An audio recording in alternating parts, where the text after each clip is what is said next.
Kia ora koutou, Harry Tam. I'm ethnically Chinese, first generation New Zealand born. A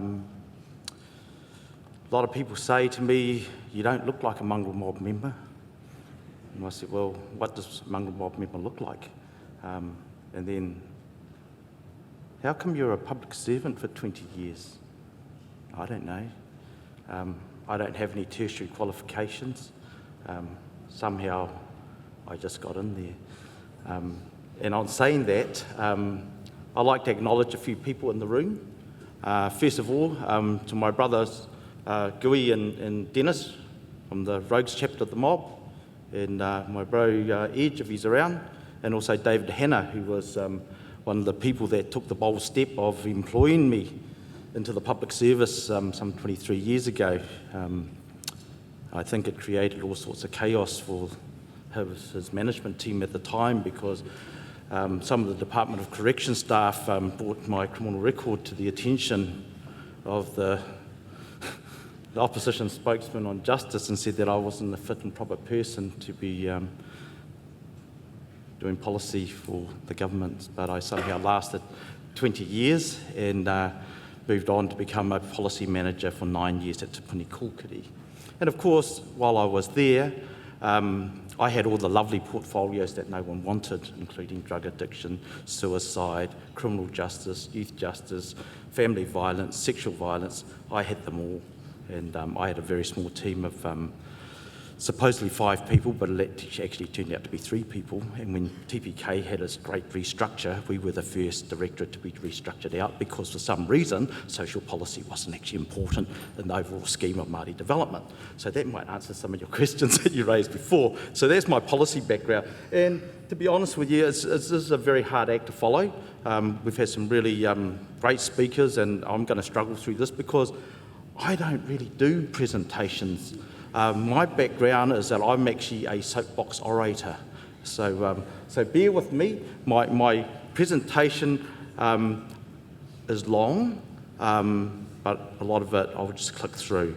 And I also want to acknowledge Sue, who invited me, and I was silly enough to accept, mainly because she was such a good colleague to work with when I was in policy, and when she asked me, I instinctively just said yes, and then when I hung up, I realised, what have I done, you know? So here I am. Anyway, let's have a go.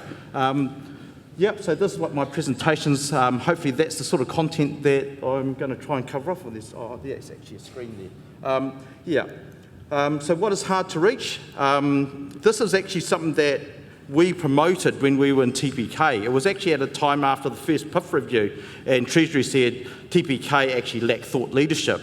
And one of the things that I was really familiar with, there was this thing about gangs. And the moment you mentioned the gang words, everyone disappeared. Nobody wanted to know about it, or they just wanted to hang them, kill them, whatever. And so we thought about it and said, well, actually, when you think about it, there isn't a single international gang researcher could actually agree with the other one on what a definition of a gang is. However, if you take a look at all the gang definitions, there are 2 common things.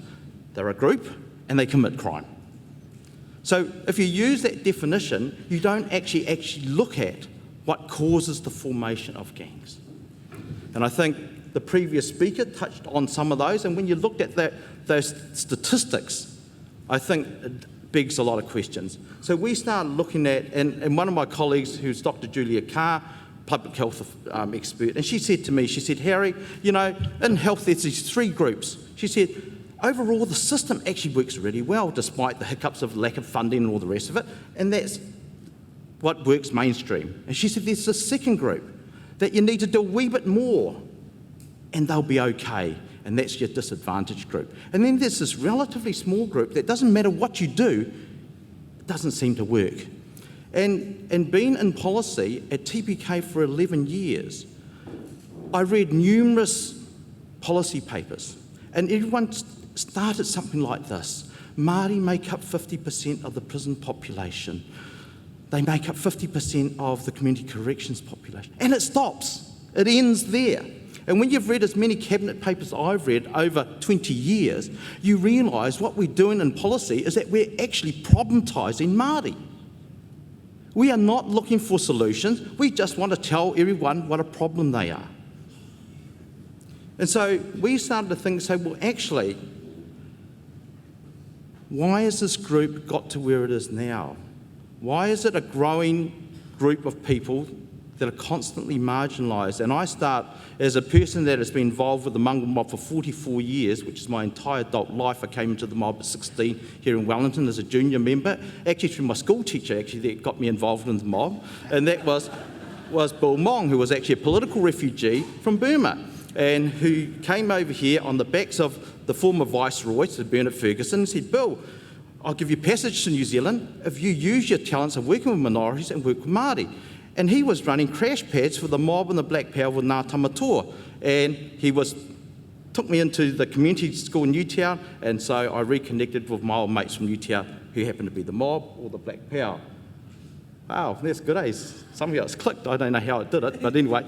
So that's my entry into the mob. I went down to Dunedin, spent 19 years down there, and met up with people like Claire and Moana House. I was actually instrumental in helping to set that up, believe it or not, as a Gels worker, and I started on the same day as Parakura, and of course I ended up being Mokai and he was the minister. So anyway, that was my journey into policy, but what I learnt about it was this constant problemtising of Māori, and in terms when you start looking at gangs and the policies of gangs, with the exception of the Muldoon era, where when you take a look, the numbers of gang members at the time the gang report was just over 2,000.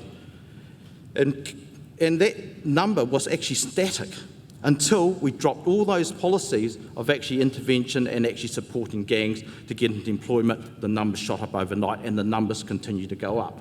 So we start examining what is actually happening here. And basically the policy that the government has implemented since Muldoon is one of suppression, which is a policy that we've imported from the United States of America. And so what happens with suppression is that you get to the stage where people continually get isolated. They get isolated. The only policy for them is law enforcement. And so what happens is that you continue to look at it through a criminal lens. There's no hope of any change. So we started coming up with this phrase, hard to reach, which of course is actually a public health phrase. And so we looked at what the literature said about hard to reach, and there's all these things. I'm not going to read them to you. You can read them for yourself. For me, my definition of hard to reach is a process of social exclusion through policy intent. Because no one's actually hard to reach if you really want to reach them. It depends on the resources that you want to put into it and the desire to do it. Hard to reach definition challenges the people, challenges us to actually give some of that power away. And one of the things what we do quite differently from most people is that if you understand the literature around hard to reach, it talks about the need to engage. But the thing is, what we do is that before you engage, you've got to penetrate. You've got to somehow get your foot in the door, because hard to reach may not want to be reached. It's a two-way street, because some people are involved in drugs and crimes. It's in their interest not to be reached. People that are evading SIPs or whatever, there's a good reason not to be reached. So somehow we've got to be able to penetrate before we can engage. Engaging Māori communities, for me, engagement is an ongoing process. It's not a, once knock on the door, here I am, would you like to do this, would you like to do some programs and go away? It's a process, it's a journey that you start from woe to go. Who are hard to reach? Well, it's actually quite a diverse population group, but for this presentation, I'm focusing predominantly on what I call hard to reach Māori communities. And that's another thing that I picked up. In policy, we talked about Māori as a single population. We don't recognise the diversity of Māori, so it becomes actually quite a blunt instrument. So when you think about doing interventions or doing policy shifts, you focus on this generic group of Māori, which isn't true. I mean, there's over 100 iwi, over 100 hapu, God knows how many whānau, but somehow there's this generic Māori. One size fits all, and of course Jeanette made it very, very, very clear to us that one size doesn't fit all. And so what we talk about is hard to reach communities. And of course, hard to reach communities aren't just gangs. It's a much bigger group of people that gangs put colour onto it, and it's a group that you can point your finger and you can see because it's visible. In fact, most hard to reach communities are actually invisible. Yeah, we've talked about that. It's a two-way street. So I'll get on to the community mobilisation part, which is there's hope. Community mobilisation, again, it's a public health process that's often used for things like epidemics, like AIDS and HIV. There's a definition there, which again, will be available if you just want to look at it. Hard to reach is premised on the basis that we believe people will change because they want to change. We don't come along and say, you know, you better change or else you're going to do a lag. It's somehow, how do we capture that moment when people actually realise what I'm doing is not good? It's not good for me, it's not good for my kids, it's not good for my future generations. And so that's basically what community mobilisation is premised on. There is some evidence, some evaluation evidence that we did when we were at TPK that shows that there is some promise to it. We have developed a framework, an 8-step framework on how to engage with hard-to-reach Māori communities. And again, this will be available for you if you want to check it out later. So putting theory into practice. You know, where I started work with this was actually going back a few years ago. There was a situation in Pōmari, which many of you may have heard about, when a group of people got evicted from their houses. And it took place after a police raid, of which eventually no one was charged. In fact, all charges were dropped. But families were evicted en masse, and there was two families that stood their ground, and it went through right to the Court of Appeal, I think, and back. And eventually the Human Rights Commission said, yes, legally you're right, but hang on, from a human rights point of view, this is just morally wrong. And so following that incident, there was a drive-by shooting in Pōmari.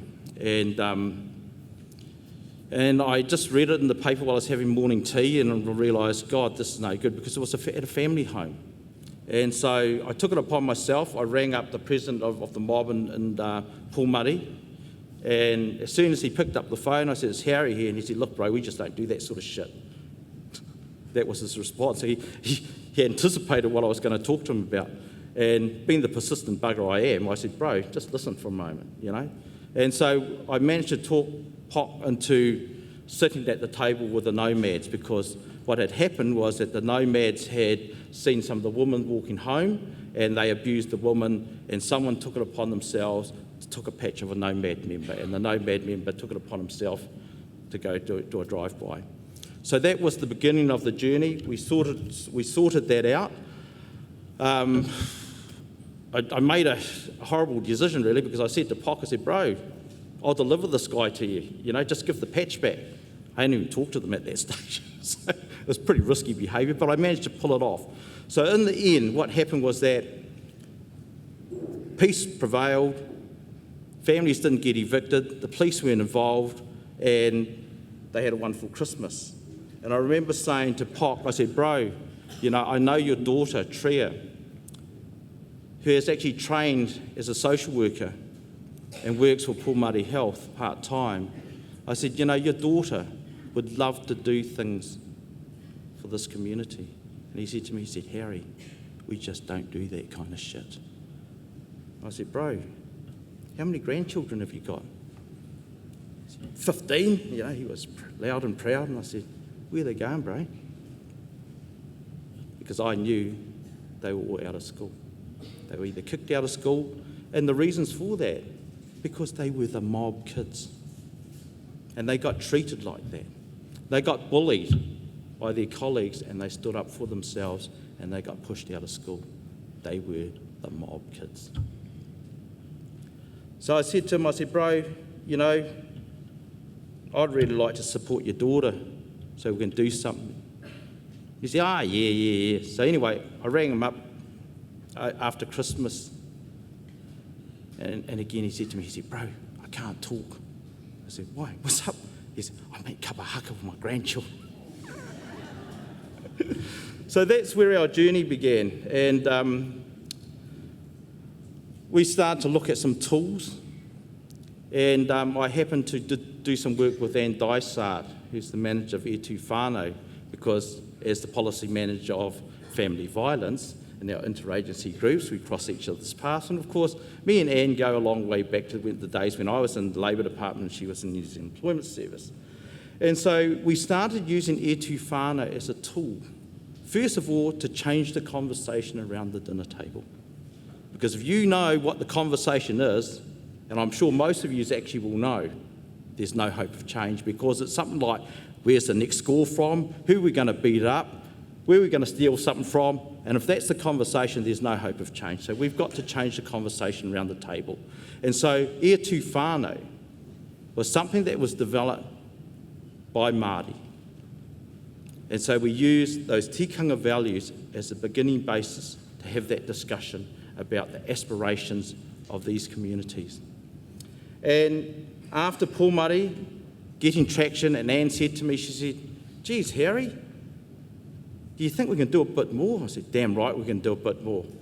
I said, I believe in change. I've been in policy for 20 odd years, and there's all this thing about the empirical evidence base.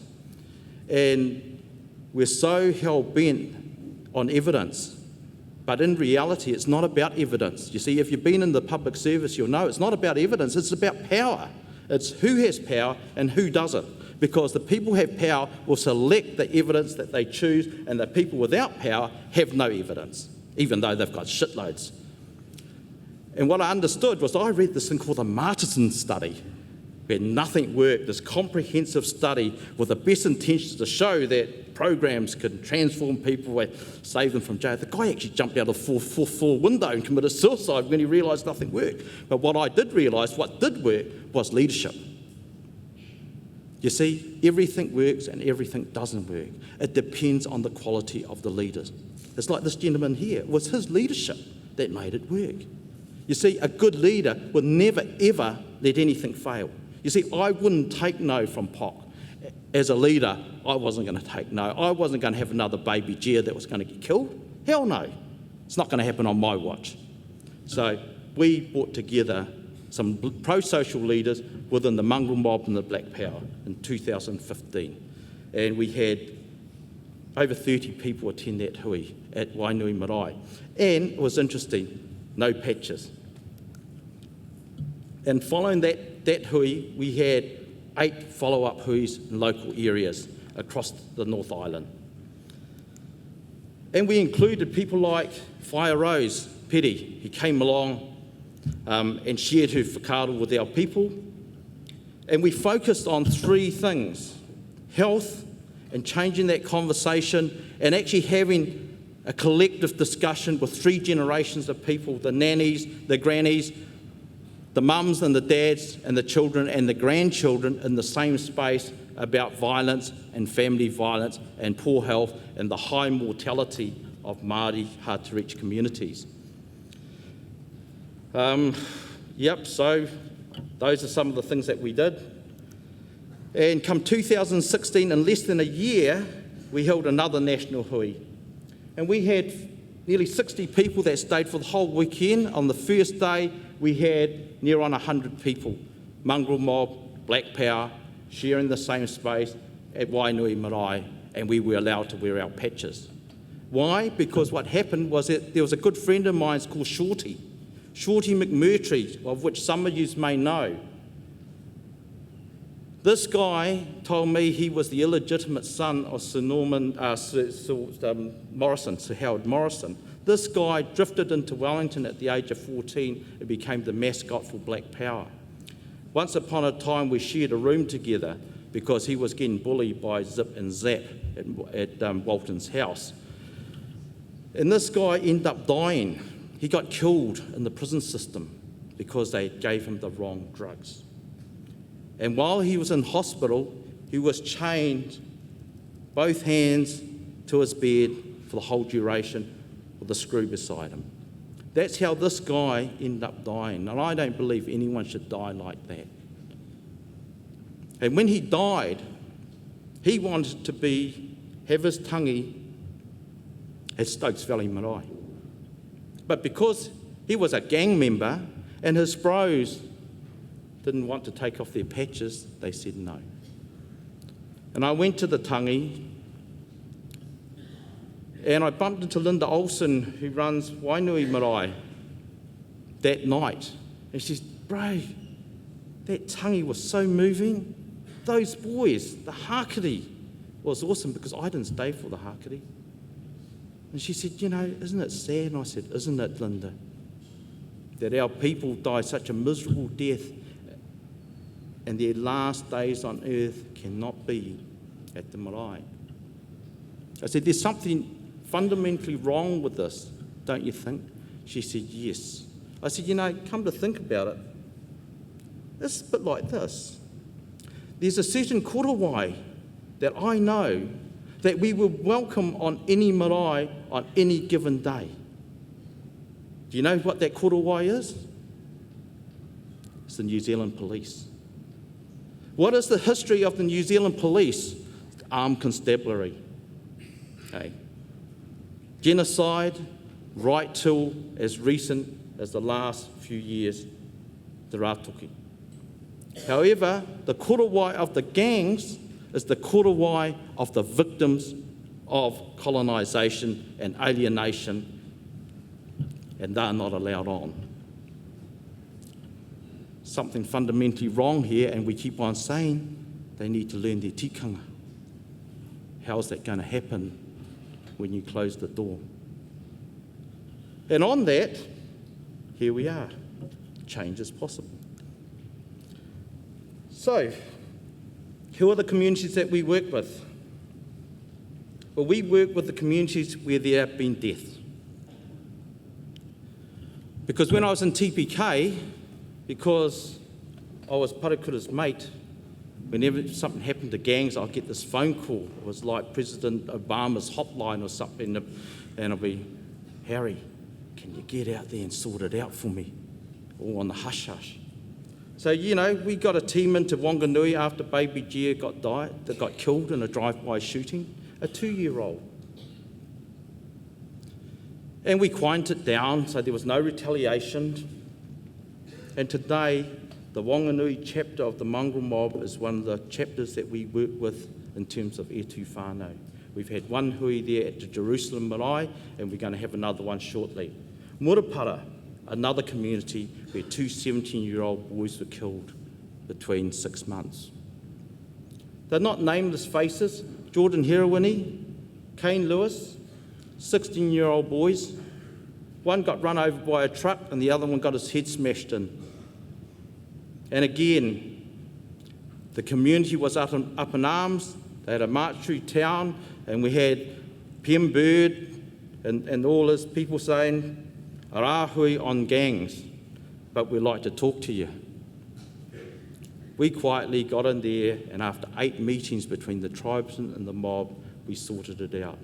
Then I had to run across the road and brief Pita, and Pita said, oh, you'll have to brief Te Ururo. So I briefed Te Ururo, and he said, you've got to go and brief Pem Bird and Manu Paul. So I went there, and they had a meeting jacked up for us with 36 people, very angry people. And I remember myself, Edge Tawhaiti, and Norm from the Tribes, we walked in that room, and if looks could kill, we were dead before we even got in there. And the first question was, why didn't you involve us? And I said, quite simply, Mātua, you were coming from tikanga Māori. This is an issue of tikanga gang. You see, when people have been dispossessed and lost their culture, subcultures prevail. And so we attend to these issues from tikanga gang. And then when they realised what we had done, we said, well, we have peace in our times. Take it or leave it. You know, what do you want? Because what you're saying, your messaging to these people actually aren't helpful. Because on one hand, you're saying make peace. On the other hand, you're not allowed to come to our marae with your colours on. In fact, you're not even allowed to come to our kohanga. Well, that's going to cut out all the kids and the grandkids. That's really clever, isn't it? But anyway, we worked through that, and today, Ngāti Manawa is working with tribesmen and the mob, and they both sit at the same table. We've had a H2R hui there with the Mongrel mob earlier this year, and the tribesmen won shortly.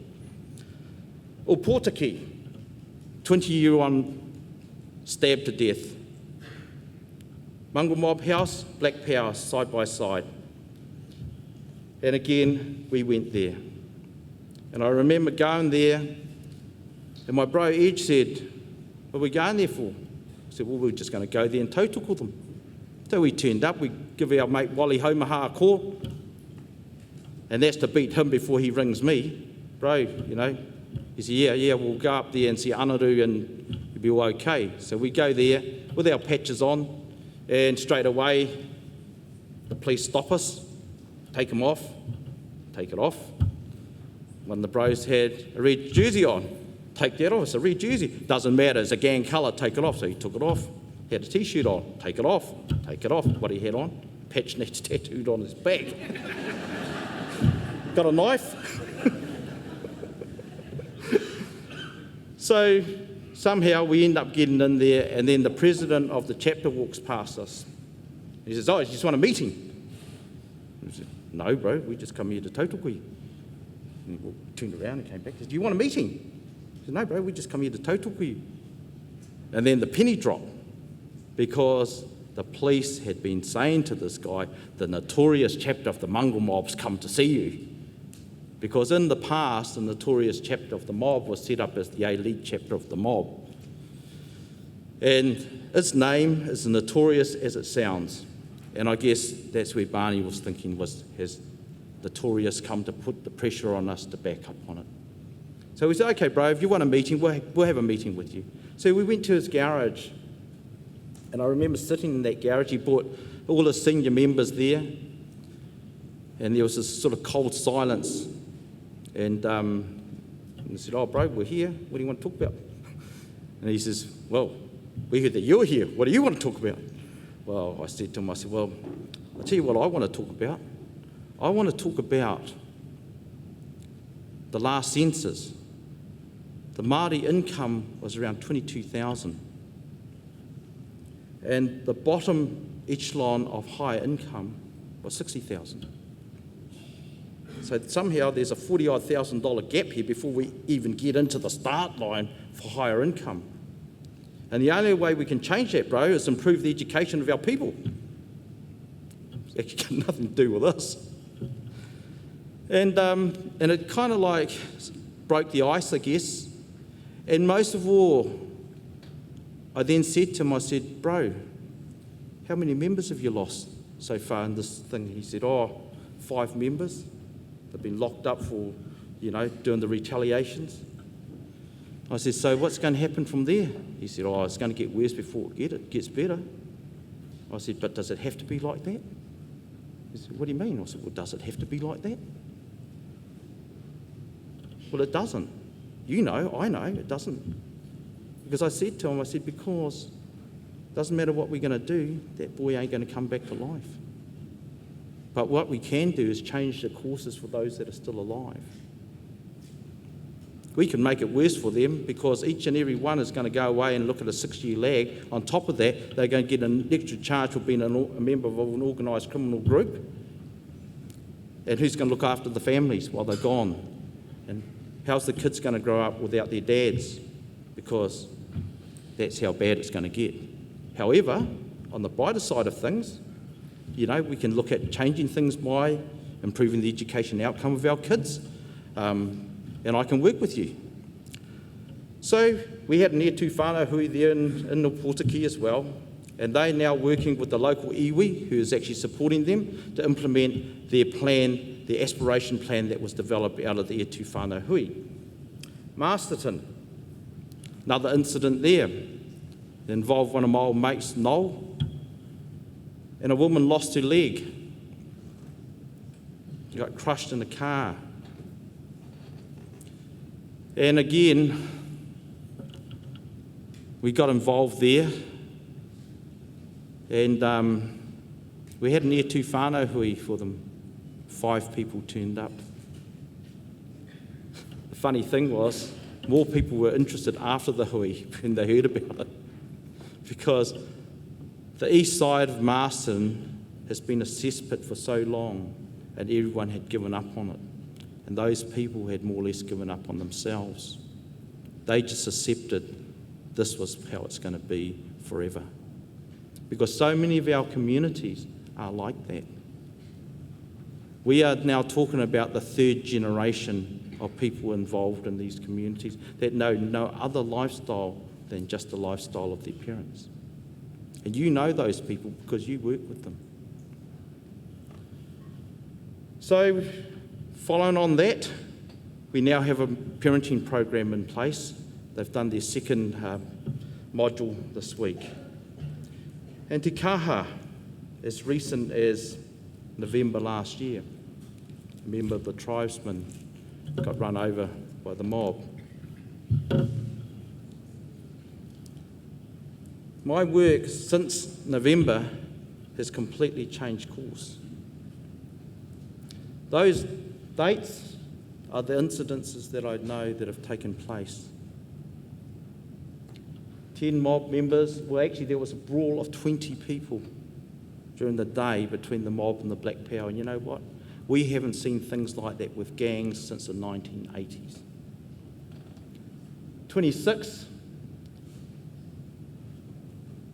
the tribesmen had a wedding in one marae, and down the road the mob had an unveiling. You can guess the rest. I was working on my car on the 26th of January because I do drag racing. I love it. It's my drug. And I hadn't done it for 7 years, so I've been going through withdrawals. And I was changing the diff to go and do the 50th anniversary of Port Road. And I got this phone call, and I actually wasn't going to answer it because my hands were covered in smelly oil. But my instinct said answer it, and I answered it. And it was the wife of the president of the tribesmen. And I could hear in the sound of her voice, it was desperation. It was, can you ring EI? Please ring EI. Someone's been killed. I said, what, has it been an accident? She said, I don't know, just ring him. So I rang him.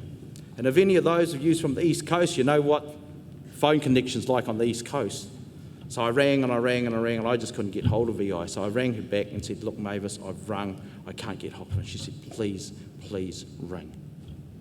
And I rang again and I rang again, and eventually my phone rang, and it was EI.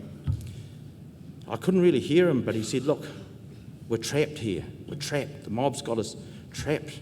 And then he passed the phone on to some mob guy. And to this day, I still don't know who it is. And I said, bro, it's Harry Tam here. And he said, seek out Harry.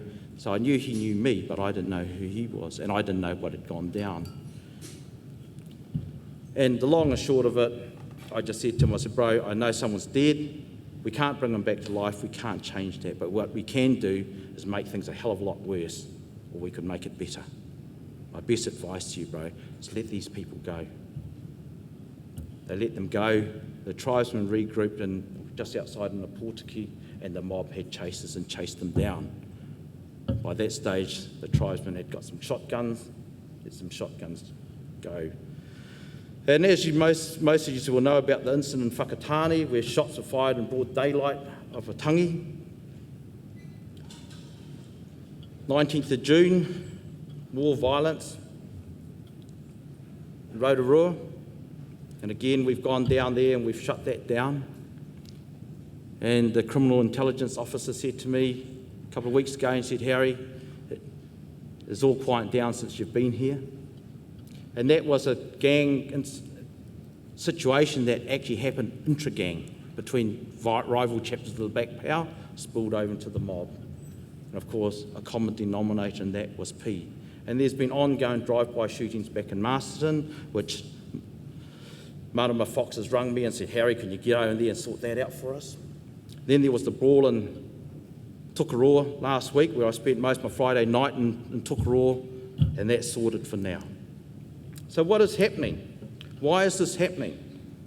I think what is happening is what we're seeing is the symptoms of poverty, the disparities between the haves and the have-nots. I think we underestimate the impacts of that, And in fact, the conversation around P, this is the conversation that we're not having. Because the conversation around P is on two sides, law enforcement or treatment, but we're not talking about the actual causes of drug addiction, which is poverty. We're not looking at the structural determinants that give rise for these drugs to take place and why our people participate in it.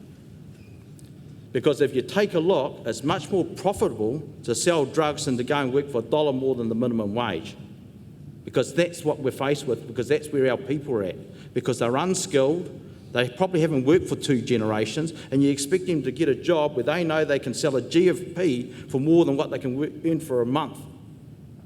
So until we change those high-level structural determinants and transform communities, P will prevail. And if it isn't P, there's things far worse than P coming. I think it's called bath salts. I don't know any of you have seen it, but man, it's terrible stuff. The other thing that's happening is the globalization of gangs. Because going back probably about 5 or 6 years ago, the rebels came to this country. And there has never been anything like that in the history of gangs in this country. While we had the Hells Angels here since 1963, we never saw a foreign gang that came over here and patched over gang members from cross gangs and formed the rebels. And since then, we've had the banditos come, we've had the outlaws come, so there's almost an invasion of foreign gangs coming into this country. So what's the local response? The local response is to muscle up, recruit. So gangs now are actively recruiting like we've never seen since the 1970s and the 1980s, which is why you have an influx of young men in gangs that are out to prove themselves. And of course, these young men are our children, our grandchildren, that never lived a life, never experienced the trauma of scraping your bro off the street with his head caved in and dragging him off to hospital to get him patched up, because they watched it all on TV. And it was glamorised. And the difference now is, back in our day, we were probably far more violent. We had brawls, we had armies from one end of the Basin Reserve to the other, 30 a side. But these days, the weapon of choice is the knife and the gun. We are using lethal weapons. Back in those days, we were lucky to have a fence post and the odd knife, because we couldn't afford aluminium softball bats. So that's what's happening in our world. Are we equipped to deal with it? Probably not. There's Harry and Edge, and that's about it. I did a tally up of my hours just on the Aotearoa incident, 104 hours. 54 of those hours have actually 72 hours of that was actually physical work, and the other 50-odd hours was driving on the road. It's unsustainable because I don't get paid for it, but that's what we do for the love of our community and keeping our people safe. What can we do about it? Well, I think we need to look in terms of long-term, medium-term and short-term. The long term, we need to start changing the whole discussion about poverty and disparities, because until that is actually resolved, then these issues will continue to feed into that.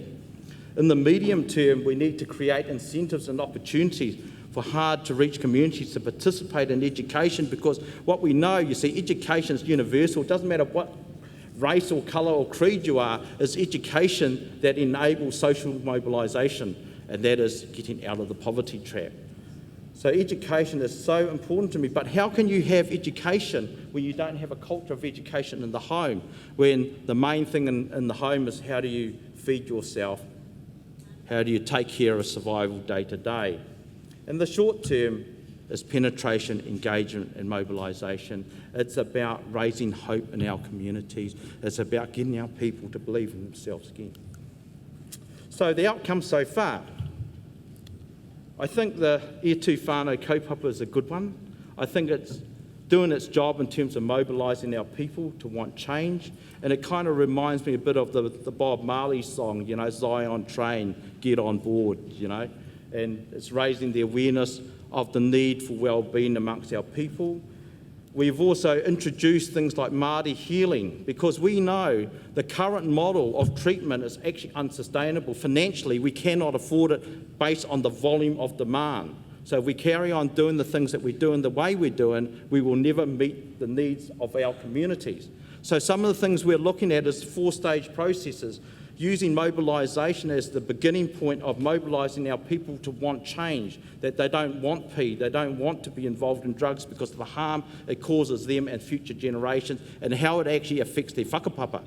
The second stage is that we're looking at in terms of using rongoa and using romi as means of detox to support people going through the detox stage. We're having our people getting trained up in the counselling stage to do community-based counselling. And in Maraenui, I'm working with a group to develop home ownership based on sweat equity, because that way we transform the social determinants of that community, because we know that most treatment fails at the time of reintegration. Why? Because they go back to the community where there's 10 pea houses, 3 tinny houses and liquor outlets going 24/7. How are you going to not relapse? You ask yourself. Anyway, that's the end. And